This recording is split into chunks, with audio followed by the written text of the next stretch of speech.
Ano sabi siya? Kung may problema daw tayo kay Aya. Bakit? Hindi na baka nag-uusap. Araw po, magandang araw po sa inyo lahat mga amigo. Kumusta po ang bawat isa? For today's video, kanina pa kami naghahalaman dito at talaga namang very busy tayo ngayong araw dahil po tayo ay nagtatanim. Yes po. At sa pagitan kuya, ito na yung nagawa namin kanina, papakita ko sa inyo. Sa gitna kuya, sige. Oo, yung white din. Oo, yung white din. Meron pang dalawa eh. Tagi sa gitna. So ito yung nagawa namin kanina mga amigo. At sabi ko nga po kami, kahit ako kaya ko mag landscape ng halaman. Napakadali lang po mag landscape mga amigo. Basta may mga materials ka. So sa lahat ng gusto magpa landscape, sabihin nyo lang po sa akin. At pagkaganda natin yung ating garden. Ang inyong garden mga amigo. Kaya lang syempre wag po kayong mabibigla sa presyo. Kasi depende po yan sa ilalagay nating halaman. So bigyan ko po kayo ng kaunting information about sa mga halaman na mga inilagay dito para po alam ninyo. So tulad po mga amigo nito, ang tawag ito Picus belluvellium, ang tawag ito Picus Florenda. Oh, Picus Florenda. Nakalimutan ko basta Picus. Akalahin niya mga Picus mga amigo. At ang mga presyo nito mga amigo ay nasa 6 to 8,000 pesos. 6 to 8,000 pesos. Ang 30 pinakamalaki. 15,000 yung nando sa kabila. Ito. Yun. Tapos yung pinakamalaki na yun, yung uri din ng ayan, is kung di ako nagkakamala sa 15,000 yan mga amigo. So ganun po ang presyuhan yan. And then ito, tulad nito mga amigo, nasa 3,000 pesos na to. Ganyan po mga amigo. And then diyan ilagay mo lang ilagay. Tapos ito mga imperialis natin mga amigo, binili ko ito po mga amigo ng 3,000 ang isa. Ganyan po. So ito po, binili ko po ito ng 2,000 ang isa. Ganyan po. So ganyan po ang mga halaman po mga amigo. Para at least alam nyo lang po yung meron po ka idea pagka nagpa-landscape kayo. So yung iba magugulat bakit ang landscape umabot ng 1,500,000 parang isang buong bahay na. Kasi po depende po yan sa halaman na ilalagay ninyo. So kagaya nito, ayan. Kanina ako nagtanim ng mga iba doon. Kaso sobrang pagod ko na. Kayang-kaya niya yan! Oo, sabi ko sa iyo nagkamali ka ng location ngayon. Dito ka pumasok sa akin. Ayan, okay na yan, ganyan kataas. Maganda yung ganyan kataas. Sige, tabunan mo ngayon. Maganda nga yung ganyan Tabunan mo lang siya ng tabunan kasi. Tatabunan din natin yan kasi pagka mababa, tabunan mo lang tabunan hanggang tumaas. Pwede kang mamaya yung mga doon, diyan mo ipaglalagay. Basta tabunan mo hanggang sa Dito ka kumuha ng lupa Ayan, wag ka kumuha sa Ayan, diyan ka kumuha lang. Ba't parang pinagtatawanan nyo siya? Mamaya yari kayo. Sige. Iyan mo lang So, ganun po mga amigo sa paghahalaman. At mamaya papakita ko po sa inyo yung mga matatapos natin.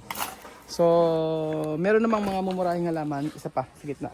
Meron namang mga mumurahing halaman like mga halagang 100, 200, 300 pesos. Yung mga ganyan.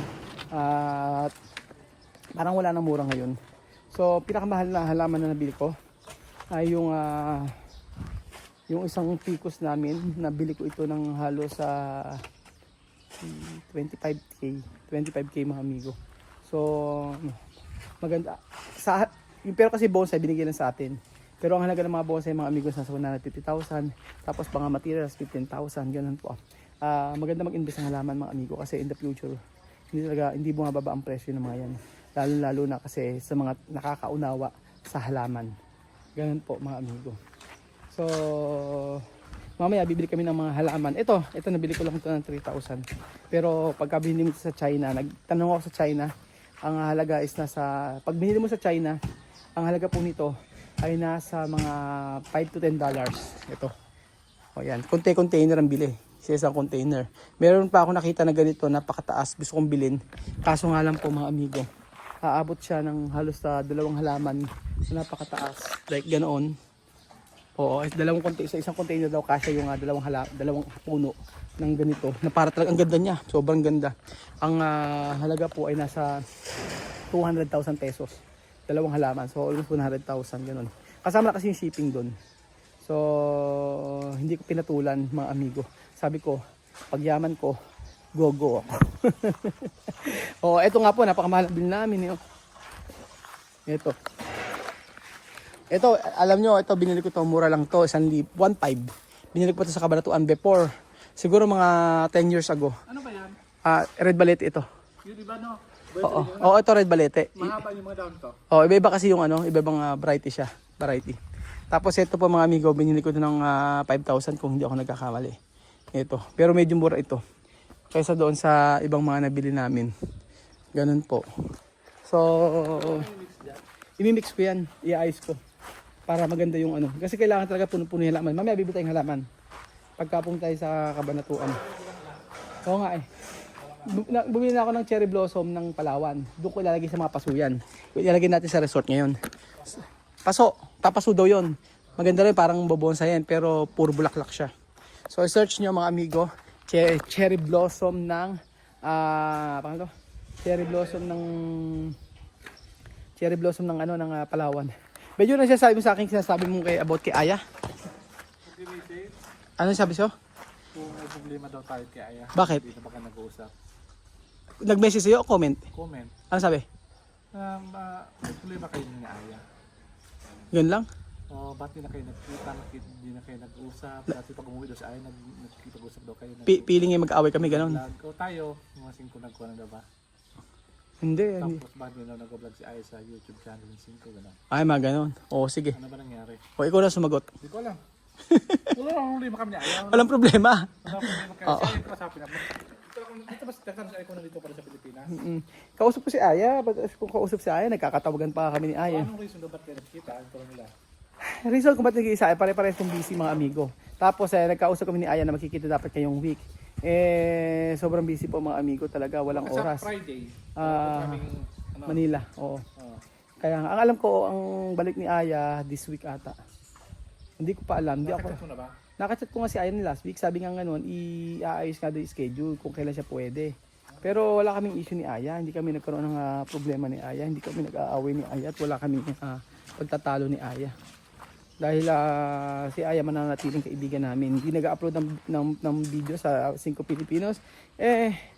Unawaan niyo po, ang bawat tao meron sarili-sariling desisyon sa buhay yan.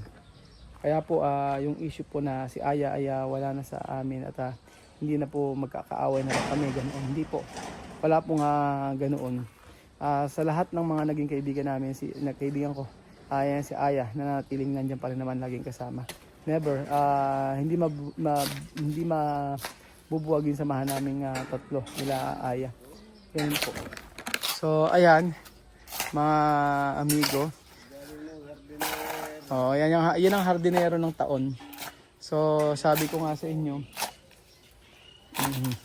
pinagtatawanan ka talaga, mga bully talaga yung mga kasama mo nari. So, yan po. Ang mamaya po ay tutulong ako dito. Ito naman. Tapos ito dito. Balik ulit tayo dito. Maglagay ka ngayon dito ng ganyan ulit. Tabihan mo. Dito. Dito. Yan. Oh, tabihan mo ng ganyan. Medyo idikit mo. Ayan, okay yan. Tama yan. So, hindi naman kailangan siya na Huwag mo masyadong ilaliman. Okay na yan. Okay na yan, anak. Yan mo yan. Ito. Etong isa na to. Bunutin mo lang. Okay na yan. Okay lang yan. Yan. Bunutin mo lang at okay na yan. O, yun. Very good. Basta yung mo ni paso na yan. Iaayos natin yan. Tapos, okay. O. Kaya hindi naman kailangan kasi talaga ng dyan. Ayan. So, ayan. Kailangan yung part na yan kasi maraming mga lupa-lupa. Ayan. Ayun. O, next ulit. Ito. Tabihan mo ng Tabihan mo ulit dito. Ito. Sige, dito. Ganyan. Yan. Tabihan mo ng ganyan ulit siya. Kaya nga sabi ko sa mga nagpapa-landscape. Bukod pa yung presyo ng bato. Meron nga pong isang truck ng bato na maliit lang. Ang halaga po ay umaabot ng 30,000 pesos. Yung mga bato-bato lang yun. Minsan na 25,000, 20,000 depende po. Kasi kinuha po namin sa Gabal doon. Ganun po. So hindi na ako umulit nung kumuha ko ng maraming bato before. Kasi na ano lang, nailagay lang doon sa may ano. Ang gusto kong mga bato ngayon yung mga malalaki. Yun ang kailangan kong bilhin. Yung mga malalaking bato. Ayun si Kuya Bedin po mga amigo. Yan. Yun. Basta ingatan lang yung pinaka ano. Sarap magtanim ngayon kasi walang init. Yan. Masarap magtanim mga amigo kapag ganyang walang init. Okay na yun. Isag mo rin. Okay.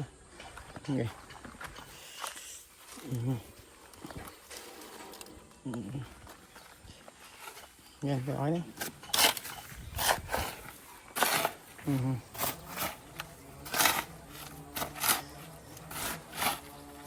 Yan.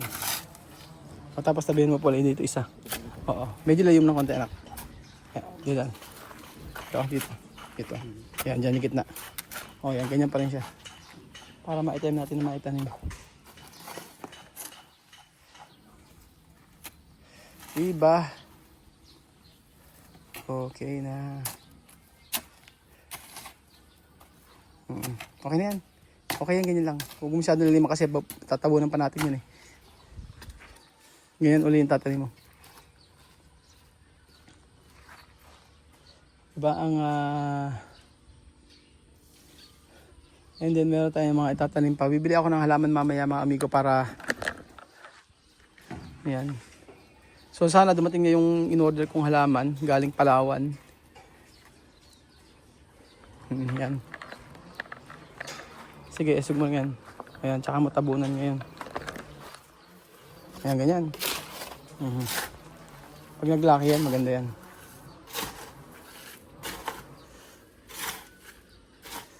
Ayan. Okay, tapos dito naman ulit tayo. Dito. Sige. Yeah, isa. Yes, muna konti. Dito. Ayan, dyan, dyan. Yan. So,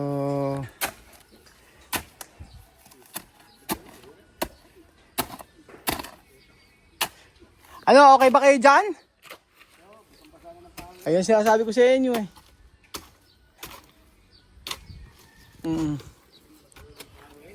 Pero maganda na siya. Unti-unti nang gumaganda yung ating garden mga amigo.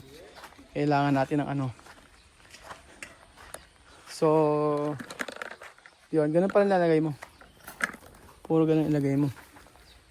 Sa part na yun. Ubusin natin yan. So, hindi biro ang magpa-landscape. Yung iba mga halaman nilalagay. Yung mga ordinary. Like yung mga santan-santan. Mga ganun. Okay lang din naman yun. Depende. Pero kasi ako mas gusto ko yung mga magandang halaman. Then, matatapos din tayo. Ayan, dyan. Ang presyo ng Imperiales depende. Yan po, yung parang bromeliad na yan. Parang siya family ng bromeliads. Nakadepende po yan sa ano. Nakadepende po sa laki. Ayan, okay. Isa pa. Ito naman, kabila naman. Yan, oh, yan. Yan mo, yan ulit. Silang pa yan, 2, 4, 5. Maganda yan mga amigo pag naglakihan yan. Grabe, nakita ko yun sa sa may Singapore, napakaganda.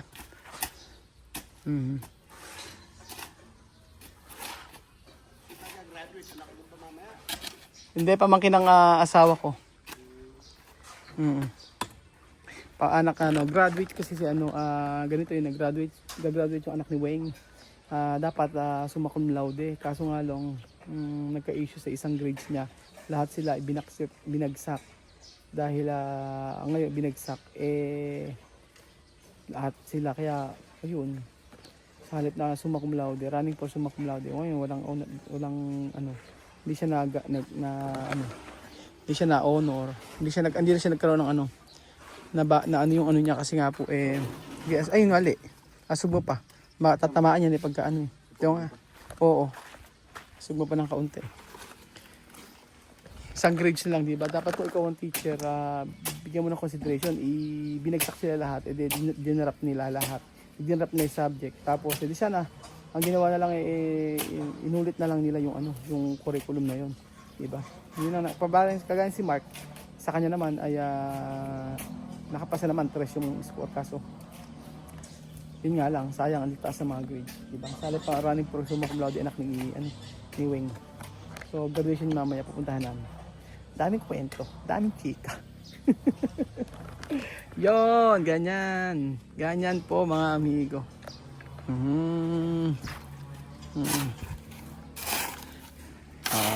Ganda. Ayos na ayos yan. Wow. Isa. Tapos pagkara gitna. Yan, yan. Very good. Tapos yan pa ba yung nandun natin? Ala na? Ala na? Ala na?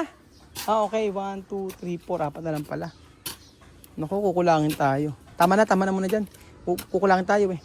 Oo, isa. Hindi, mamaya na yan. 1, 2, 3, 4. Apat na. Dalawa, tigisa ulit dito. Meron ba ba? Sa loob? Magdalagay ka pa kaya? Oo, maglagay ka pa kahit 3.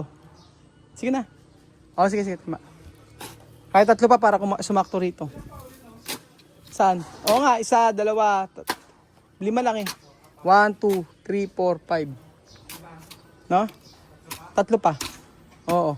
Okay na yun, after 3. So, ayan po mga amigo. Babalikan ko po kayo mamaya at ako magkatrabaho po muna. Pakita ko sa inyo kung ano yung tapos namin.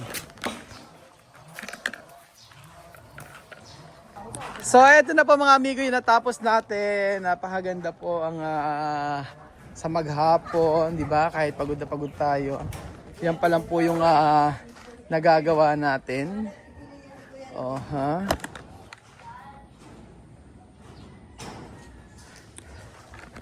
So, aayusin po natin yan mga amigo hanggang sa ito ay matapos. So, anong masasabi niyo po sa ating pagla-landscape? Hindi pa tapos yan pero aayusin po natin yan at papagandahin. So abangan niyo po ang susunod episode sa ating Hardin Serye. Thank you so much po mga amigo at God bless po mga kababayan ko. Gumaganda na po ang ating garden. Ante-ante lang po hanggang matapos.